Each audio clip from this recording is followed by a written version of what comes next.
이 저녁에 함께 나눌 말씀 데살로니가전서 1장 1절 말씀입니다. 같이 한 목소리로 1장 1절 말씀 읽도록 하겠습니다. 바울과 실와노와 디모데는 하나님 아버지와 주 예수 그리스도 안에 있는 데살로니가인의 교회에 편지하노니 은혜와 평강이 너희에게 있을지어다. 아멘. 우리가 바울의 첫인사에 담겨있는 의미 세 번째 말씀을 나눕니다. 지난 두 번, 첫 번째는 편지를 쓰고 있는 발신자들에 관련된 이야기를 나눴고요.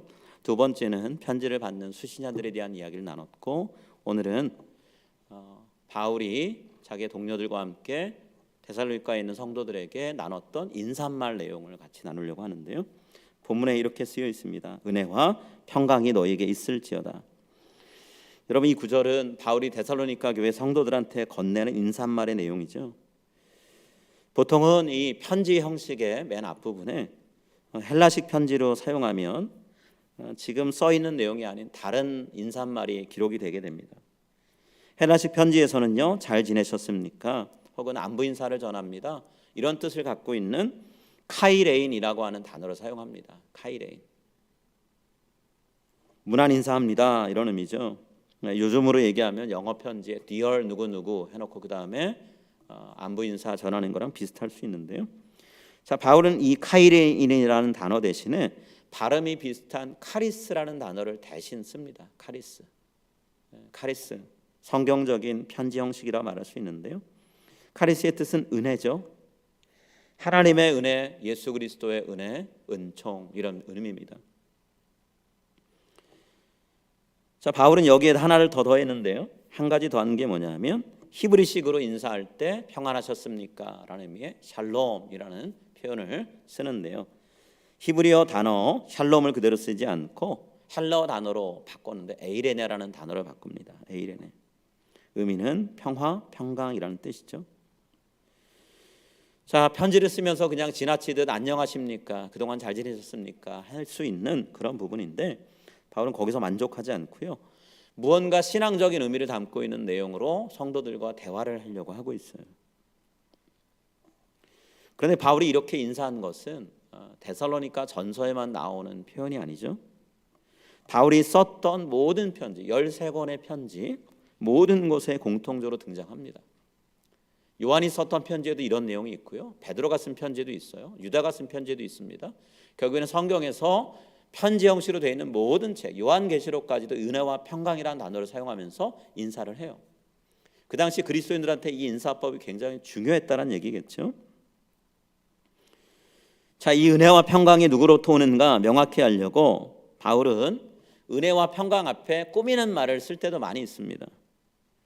실제로 바울이 쓴 편지에 첫 인사에 등장하는 은혜와 평강을 우리가 살펴보면 로마서, 고린도전서, 고린도서, 갈라디아서에서는요, 하나님 우리 아버지와 주 예수 그리스도로부터 은혜와 평강이 있기를 원하노라 이렇게 인사를 합니다. 편지 네 곳에서는 그렇고요.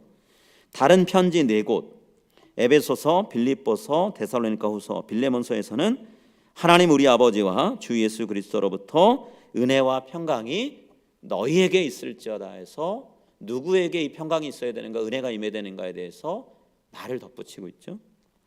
자, 그 다음에 골로새서 1장 2절에서는요, 우리 아버지 하나님으로부터 은혜와 평강이 너에게 있을지어다. 예수 그리스도에 대한 언급을 뺐지만 그러나 같은 의미의 인사를 합니다.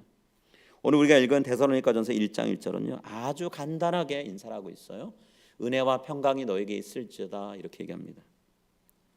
자, 그런가 하면 디모데전서 1장 2절, 디모데후서 1장 2절에는 은혜와 평강 사이에 긍휼을 하나 더 넣었어요.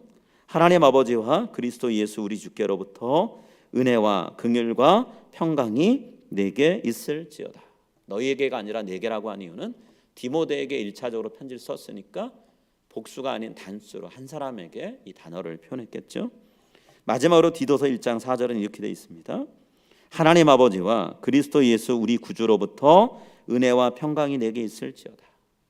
인생의 주인이신 예수 그리스도이시기도 하지만 우리의 구원자이시기도 하니까 구주, 세이비어라는 단어로 표현하기도 하죠. 자, 중요한 것은 바울이 편지를 쓸 때마다 이 은혜와 평강을 늘 얘기하고 있다라는 거예요.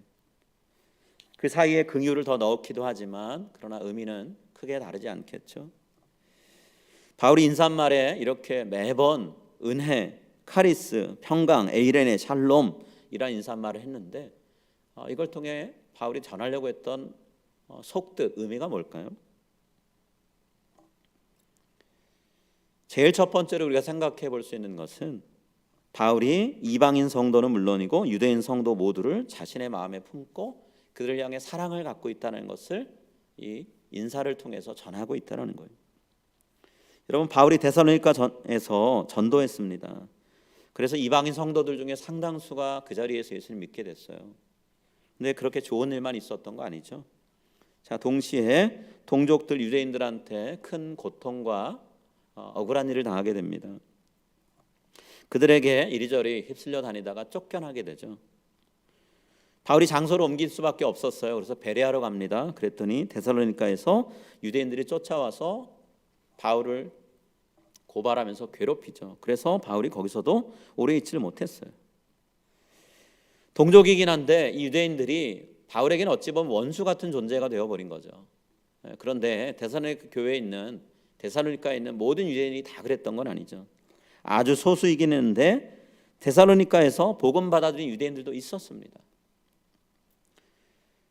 데살로니가에 있는 많은 유대인들이 바울을 끌어다가 그 도시에 있는 지도자에게 끌고 가서 고발하고 재판을 받게 하려고 했을 때 바울을 못 잡으니까 바울을 자기 집에 들였던 야손이라는 사람을 끌고 가서 그 사람을 곤욕을 치르게 만들어요. 야손이라는 사람 유대인의 이름입니다. 유대인이에요. 바울을 자기 집에 모시고 바울이 전도하고 선교할 때 지원했다라는 거죠. 이런 사람들이 있었다는 얘기예요. 자, 바울은 몸을 피했죠. 그렇지만 데살로니가에 여전히 살고 있는 유대인 성도들이 몇 사람이 있었단 말이에요. 그럼 이분들은 바울을 대신해서 복음을 전하는 사람, 유대교를 버리고 그리스도교로 개종한 사람들에 대해서 물리적인 실력 행사를 하겠죠. 그랬을 때 그 고통을 남은 사람들이 다 당해야 되는 거예요. 이방인 성도도 마찬가지지만 유대인 성도들은 특히나 동족들한테 바울에게 하려고 했던 것들을 다 하기 때문에 괴로움을 당한다는 거죠. 이런 성도들, 바울은 몸을 피해서 다른 곳에서 복음을 전하고 있지만 거기에 남아서 고통당하는 성도를 생각하면 바울의 입장에서는 하나님께서 이 성도들에게 반드시 은혜를 베푸시고 평강을 주시길 바라는 마음이 있을 수밖에 없는 거예요. 바울은 데살로니가전서 뒷부분에서 그런 얘기합니다. 내가 여러분께 가려고 몇 번이나 노력했습니다. 그런데 사탄이 그 길을 막아서 내가 못 갔습니다. 이게 아무리 애를 써도 여러 가지 어려움 때문에 못 갔다는 얘기죠. 그러다 보니 가곤 싶으나 보지도 못하고 도울 수도 없으니까 하나님 앞에 기도하는 거예요. 하나님, 이들을 위해서 하나님의 은혜와 평강으로 지켜주세요 라고 얘기하는 거죠. 고생하고 있을 유대인 성도들, 이방인 성도들 다 같이 한 교회 구성원으로 고생하는 걸 생각하니까 이들에게 바울은 자기의 마음을 담아서 안부 인사를 전하고 있는 거예요. 여러분이 유대인이든 이방인이든 나는 동일하게 여러분을 사랑합니다. 비록 유대인들이 저를 괴롭혔지만 믿음을 받아들인 여러분 동족 유대인들, 당신들 내가 미워하지 않습니다. 내가 이방인의 사도로 부름받았다고 내 동족들을 버리는 일 없습니다. 얘기하는 거죠. 바울이 로마서에서 그런 얘기 하잖아요. 내가 하나님의 생명책에서 하나님이 원하시는 어떤 길에서 끊어져도 내 동족들을 하나님이 살렸으면 좋겠다. 차라리 내가 죽고 내 동족이 살았으면 좋겠다라고 하는 그런 기도를 로마서 9장에서 하잖아요. 바울은 그런 마음으로 이 성도들을 바라보는 거예요. 이방인은 이방인대로, 유대인들은 유대인들대로 바울의 마음은 늘 아픈 거죠. 고통당하고 핍박당하고 죽음의 위협 앞에 있는 것이 너무나 성도를 바라볼 때 힘든 거예요. 그래서 그들을 위해 은혜와 평강의 인사를 동일하게 그리스식으로 한번 인사하고 헬라식으로 히브리식으로 인사하고 이렇게 얘기하는 거죠. 바울이 모든 언어, 모든 사람들 다 품고 있다는 것을 이런 식으로 얘기하는 거죠. 자, 구체적으로 가면 바울 위에 하나님이 베푸시는 은혜와 평강에 대한 인사로 이 첫 머리를 시작했을까 생각해 보면 하나님이 베푸시는 은혜와 평강이 이 성도들의 삶 가운데 단 한순간도 떠나지 않고 늘 머물기를 바라는 마음이 있어서 기도하는 마음으로 인사를 하고 있는 거예요. 평안합니까? 은혜 가운데 가득 찹니까? 라고만 얘기하는 게 아니라 여러분의 삶 가운데 하나님이 주시는 은혜가 가득하길 원합니다. 그 은혜와 사랑을, 평강을 바라보면서 살길 원합니다. 얘기하고 있는 거죠. 여러분, 오늘 우리가 이 시대를 살면서 맨날 입에 달고 사는 게 있잖아요. 하나님 은혜 있어야 된다고. 은혜 없으면 못 산다고 얘기하잖아요. 절실하다고 얘기합니다. 그러나 팬데믹이 되니까 더더욱이 은혜에 대한 이야기를 참 많이 해요. 마음의 평강에 대한 이야기를 많이 합니다. 바울이 편지를 쓸 당시에 데살로니가 성도들한테 이 은혜와 평강은 더더욱 절실한 상황이었죠. 바울이 떠난 뒤에 데살로니가 교회는 결코 신앙생활하기가 쉬운 곳이 아니었단 말이에요. 예수 그리스도를 십자가에 내어주시기까지 사랑하신 그 하나님, 은혜를 베푸신 하나님을 바라보지 않고는 본인들이 처해 있는 상황을 거저 넘어가기가 쉽지 않은 시대를 살았다라는 거예요. 그 성도들에게는 은혜 없이는 하루도 살 수가 없는 그런 시절이었던 거죠. 신앙생활을 한다라는 건 성도들에게 곧 삶이 어려워질 것이고 생명이 위태로워질 것이라는 걸 의미합니다. 그렇기 때문에 바울은 이 성도들이 하나님이 얼마나 그들의 삶 가운데 은혜로운 분인지를 먼저 기억하길 원하는 거예요. 예수 그리스도의 십자가로 죄인된 우리를 부르신 것을 기억하며 부르심을 잊지 말라라고 성도들한테 말하고 싶었던 거고요. 또 하나는 고통당하는 성도들, 지금 당장 하나님의 손길이 어딘지 모를 수 있겠지만 얼마나 그 성도들을 기억하시고 하나님이 열심히 준비하고 일하고 계시는지 그것을 잊지 말라고 얘기하시고 하나님께서 여러분들을 위해서 달려오고 계십니다라고 얘기하고 싶은 거죠. 매일매일의 삶 속에 부어진 하나님의 은혜를 누리면서 하루하루를 살다 보면 결국 이 땅을 떠나 마침내 하나님 나라에 들어가서 영원히 하나님이 주시는 복된 삶을 누리는 그때가 올 것입니다 라고 바울은 얘기하고 싶은 거예요. 그 순간을 사모하면서 나아갑시다 라고 얘기하는 거죠. 자, 이것이 이 마음이 은혜라는 단어로 인사하는 것에 담겨있는 바울의 마음입니다. 또 바울은 성도들의 삶에 하나님이 베푸시는 평강이 임하길 원한다라고 기도합니다. 여러분, 핍박이 여기저기서 일어나는데 내가 가진 것을 빼앗기고 내가 그동안 평온하게 살았던 삶을 이리저리 뒤집히는 상황에서 평안할 수 있다는 건 쉽지 않은 일이죠. 여기서 바울이 얘기하는 평강은 마음이 편안한 것만 얘기하지 않죠. 그래, 어차피 뺏긴 건데 마음에서 지우지 뭐. 그런다고 될 일이 아니죠. 성도들의 삶 전체가 불안정하고 괴롭습니다. 바울은 그 삶 전체가 온전해지는 것, 그런 의미에서 평강, 샬롬을 얘기하고 있어요. 이런 샬롬은 성도들이 마음을 굳게 먹는다고 얻어지는 삶이 아니죠. 마음은 조금 위로가 될 수 있지만 삶은 변하지 않을 수 있어요. 그 삶이 회복이 된다, 새로워진다는 건 성도들의 노력만으로 되지 않죠. 바울은 이 평강이 하나님부터 온다는 것을 너무 잘 알고 있었어요. 하나님이 그분의 능력의 손길로 저들의 몸을 지켜주시고 마음을 지켜주시지 않으면 성도들은 절대로 온전할 수 없고 안전하게 지낼 수 없고 평안할 수 없다는 건 바울은 잘 알았어요. 그런 하나님이 그 평강을 주시면 성도들이 겪고 있는 핍박과 환난을 이길 수 있는 힘이 그 안에서 생긴다는 걸 바울은 알았기 때문에 성도들에게 여러분 하나님의 평강을 기대하십시오. 하나님이 평강이 여러분 가운데 임하길 원합니다 라고 기도하는 거죠. 예수님이 곧 죽게 된다고 예고하시면서 제자들한테 앞으로 일어날 일을 말씀하셨잖아요. 그랬을 때 제자들은 그 이야기 듣고 아직 본인들에게 닥친 것도 아니고 예수님이 당하실 일을 얘기한 것뿐인데 두려움에 가득 찼다고 성경이 얘기합니다. 특히나 요한복음에 그 제자들의 모습이 나오는데요. 너무 떨고 있는 제자들의 모습을 보시고 예수님께서 제자들에게 이렇게 얘기하세요. 하나님으로부터 오는 평강이 너희들 가운데 임하길 원한다. 너희를 충만하게 채우길 원한다 라고 얘기하세요. 하나님께서 앞으로 너희의 마음을 두려움을 몰아내고 평안하게 해주실 것이다 약속하시면서 위로하시거든요. 요한복음 14장 27절에서 예수님이 제자들에게 이렇게 말씀하셨어요. 평안을 너희에게 끼치노니 곧 나의 평안을 너희에게 주노라. 내가 너희에게 주는 것은 세상이 주는 것과 같지 아니하니라. 너희는 마음에 근심하지도 말고 두려워하지도 말라. 두려워 떠는 제자들에게 예수님 약속하시죠. 나에게는 이 평안을 너희에게 끼치노라. 이것은 너희에게 주는 것인데 세상이 주는 것과는 같지 않다 얘기하세요. 세상에서는 이런 평안을 얻을 수도 없고 줄 수 있는 존재도 없다는 얘기죠. 이 평안을 누렸던 사람이 있죠.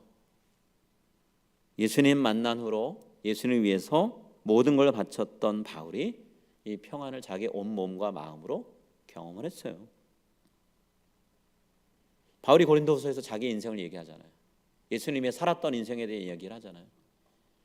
자기의 과거 선교사역 감당하면서 살았던 삶의 인생 이야기를 들어보면 바울의 인생은 이리저리 찢기고 상하고 매맞고 죽임당할 뻔하고 그런 것들 뿐이에요. 물론 그것이 전부는 아니죠. 그로 인해서 얻어졌던 수많은 복음의 열매들이 있습니다. 그러나 바울 자신을 보면 자신의 육신은 후패한다라는 표현을 쓰잖아요. 이리저리 매맞고 상처 입어서 여기저기 만신창이가 된 자기의 모습을 얘기하잖아요. 그런데 그런 가운데서 감옥에 갇히고 배가 파손돼서 죽을 뻔하고 하는 가운데도 바울은 평안을 잃지 않거든요.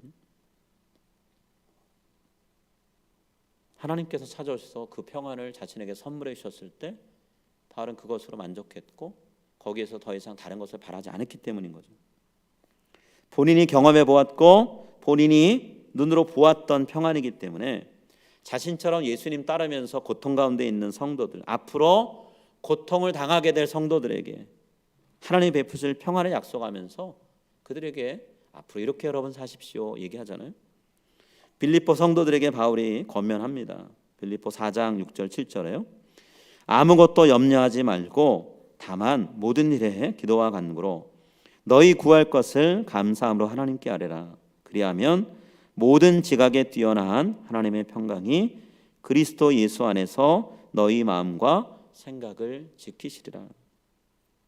우리가 잘 아는 것처럼 바울은 지금 로마에 억류된 상태잖아요. 가택 연금된 상태잖아요. 자기 자신도 몸이 자유롭지 못한 상태예요. 완전히 모든 걸 다 뺏긴 건 아니지만 그렇다고 완벽하게 자유로우냐? 그렇지 않잖아요. 집 밖에 나가는 게 쉽지 않은 상황이잖아요. 그런데 자신보다는 훨씬 더 나은 환경에 있다라고 말할 수 있는 빌립보의 성도들한테 믿음의 조언을 지금 해주고 있어요. 바울의 지금 상태를 모르는 사람들이라면 누가 누구한테 지금 조언하냐 이렇게 얘기할 수 있어요. 그런데 바울은요, 자신이 이렇게 얘기할 수 있었던 건 불안하고 염려할 만한 일들이 너무나 많은 가운데서 하나님께 기도하고 감사함으로 구했을 때 하나님께서 그 뒤에 일하시는 것을 보았기 때문이라는 거예요. 본인이 성도들에게 권면하는 것처럼 그와 똑같은 상황에서 자신이 어떤 일을 했었고 그랬을 때 하나님이 어떻게 나타나시고 일하셨는지를 봤기 때문이라는 거예요. 하나님이 말로 표현할 수 없는 평안을 그 마음 가운데 베풀어 주셔서 자신의 마음과 생각을 지켜주시면서 끝까지 예수님처럼 십자가 짊어지고 걸어가게 하시는 걸 경험했기 때문에 바울이 이렇게 얘기할 수 있는 거예요. 달리 표현하면 빌립보서 4장 6절 7절은 바울 자신이 경험을 통해 알게 된 인생의 고백입니다. 은혜가 충만한 하나님을 향해서 본인이 얼마나 하나님을 신뢰하는가를 자기의 믿음으로 표현한 거예요. 성도들한테 남의 일이니까 당신들 이렇게 사십시오 얘기하고 끝난 게 아니라는 거죠. 여러분, 제가 하나님 안에서 살아보니 우리가 할 일은 이런 것이고 하나님께 기대할 것은 그분이 주시는 평안입니다 얘기하는 거죠. 여러분, 하나님이 바울만 사랑하는 분 아니잖아요. 모든 성도를 다 사랑하는 분이잖아요. 그 하나님이 바울이 염려와 불안과 고통 가운데 있을 때 찾아오셔서 바울의 마음 가운데 평강을 허락하시고 그가 걸어갈 길이 어디인지를 보여주셨던 것처럼 빌립보 성도들한테 그렇게 하실 거라는 걸 바울은 믿었기 때문에 그래서 성도들한테 이렇게 얘기할 수 있었던 거예요. 오늘 바울이 데살로니가 교회 성도들 향해서 표현은 다르지만 동일한 의미의 이야기를 하죠. 은혜와 평강이 너에게 있을지어다 라고 얘기합니다. 이때도 바울은 똑같은 마음으로 같은 소망을 품고 인사하고 있는 거예요.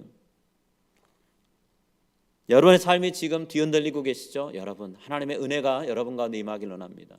하나님이 주시는 평안 가운데 이 시간을 여러분이 이겨내길 원합니다 얘기하는 거죠. 마음의 평안을 잃어버린 사람들이 점점 늘어난다라고 지금 얘기합니다. 김정배 장로님이 주정부에서 사람들의 헬스케어 관련된, 특히나 멘탈 헬스 관련된 부분에 일을 하시면서 최근에 계속 주정부에서 나오는 이야기를 전해주시는데요. 상담받을 사람도 많고 상담을 요청한 사람도 많은, 그들을 위해 뭔가 재정도 많이 책정돼야 되는 상황이다 이렇게 얘기하시더라고요. 믿음을 품고 오늘을 산다고 우리가 다짐해 보지만 마음속에 불안이 찾아오고 염려가 찾아오는 것, 미처 몰아내지 못하고 살아갈 때가 참 많이 있잖아요. 한순간 믿겠습니다 하고 여기서 기도했지만 뒤돌아서 다른 일 하다 보면 어떻게 하지? 라는 생각이 들 때가 많잖아요. 이런 우리에게 지금 이 순간 가장 절실하게 필요한 게 뭘까요? 우리가 무엇을 기대하고 무엇을 구하면서 가야 될까요? 오늘 바로 우리에게 이렇게 얘기해요. 하나님으로부터 오는 은혜와 평강이 우리에게 있어야 된다라고 말씀을 합니다. 우리 이 시간 자기 자신한테 인사를 좀 했으면 합니다. 자기 가슴에 손을 얹고요. 은혜와 평강이 내게 있을지어다, 이렇게 나 자신에게 축복하는 말을 하겠습니다. 자, 같이 인사하겠습니다. 은혜와 평강이 내게 있을지어다. 자, 이제 서로를 바라보면서 인사하겠는데요. 은혜와 평강이 형제님에게, 자매님에게 있을지어다. 우리가 바라보면서 인사를 좀 하겠습니다. 서로 바라보면서 자, 함께 인사합니다. 은혜와 평강이 형제님에게, 자매님에게 있을지어다. 여러분, 바울이 성도들 바라보면서 본인이 평안해서 이런 얘기한 거 아니었고요. 외적으로 상황은 평안할 수 없었지만 하나님이시는 평안이 있기 때문에 이렇게 인사할 수 있었고, 그런 평안이 성도들에게 찾아와서 저들이 환경에 휘둘리지 않고 하나님 바라보며 나아가길 원했기 때문이라는 거예요. 하나님께서 우리를 그분의 은혜와 평강으로 지켜주실 겁니다. 지금까지 우리를 그렇게 지켜오셨고 앞으로는 더더욱 그러실 거예요.